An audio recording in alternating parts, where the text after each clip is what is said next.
আরে আমার কাঁধে কিছু পড়ল, দেখি তো। ও, এটা একটা ঝলমলে ম্যাজিক ফুল। হাহা, এই ফুল দিয়ে আমি বানাবো, হ্যাঁ, আলো ছড়ানো ছোট্ট একটি পরী। হাল্ক, তুই কি করছিস জঙ্গলের ভেতর? ওই পরীটা কই পেলি? এই তো ম্যাজিক ফুল দিয়ে বানিয়েছি, এটা রাতে পুরো জঙ্গল আলোকিত করবে। তাহলে আমিও খুঁজে বের করব, আমি তোর চেয়েও বড় ম্যাজিক ফুল পাব।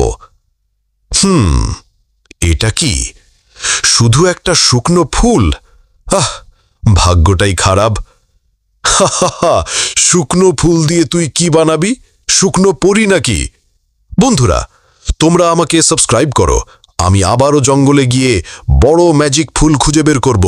এই তো, এবার আমি পেয়ে গেছি এক বিশাল ম্যাজিক ফুল।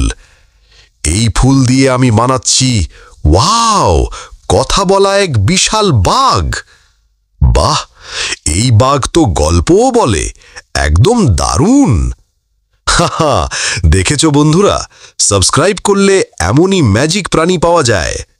তোমরা যারা সাবস্ক্রাইব করোনি তাড়াতাড়ি করো, তাহলে তুমিও এমন গল্প বলা বাঘ পাবে।